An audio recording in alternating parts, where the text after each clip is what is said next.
இயேசுவின் அன்பு. கிறிஸ்து இயேசுவின் நாமத்தினாலே உங்களுக்கு அன்பின் வாழ்த்துக்கள். எபிரேயர் 13ஆம் அதிகாரம் 25ஆம் வசனம். கிருபையானது உங்கள் அனைவரோடும் கூட இருப்பதாக. ஆமீன்.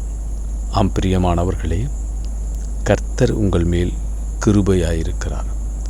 அவர் உங்களிடத்திலே தயவு வைத்துள்ளார்.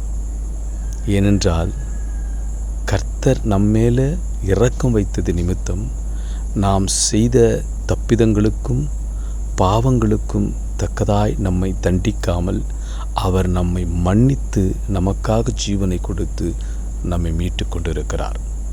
அதே தேவன் இப்பொழுதும் நம்மேல் கிருபையாக இருக்கிறார். அவர் ஒவ்வொரு நாள் நம்ம செய்கிற தவறுகளுக்கெல்லாம் நம்மை தண்டித்து நம்மை அழிவுக்குள்ளாய் அல்ல, நம்மை மன்னித்து நம்மேல் இரக்கம் வைத்து நம்மேல் கிருபையாக இருக்கிறார். அவர் கிருபையாக இருக்கிறதுனால நம்ம மன்னித்து நாம் என்ன செய்தாலும் நாம் திரும்ப தேவனிடத்தில் ஆண்டவரே என்னை மன்னித்து விடுங்கள் என்று சொல்லும்பொழுது அவர் உன்மேல் இரக்கம் வைத்து உன்னை ஆசீர்வதிக்கிற தேவன். அதே தேவன் எப்பொழுதும் உண்மையில கிருபையாக இருக்கிறார்.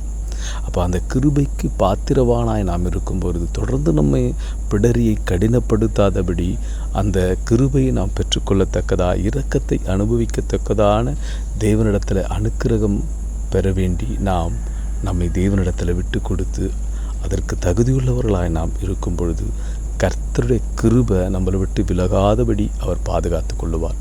அவர் இன்னும் உங்களை ஆசீர்வதிக்கவும் காத்திருக்கிறார். எனவே தேவனுக்கு அடங்கி அவரோடு கூட இருக்கும்போது கர்த்தருடைய கிருபை உன்னை விட்டு விலகாமல் இருக்கும். அவர் மேலும் உன்னை ஆசீர்வதித்து உயர்த்த வல்லவராய் இருக்கிறார். ஆமென்.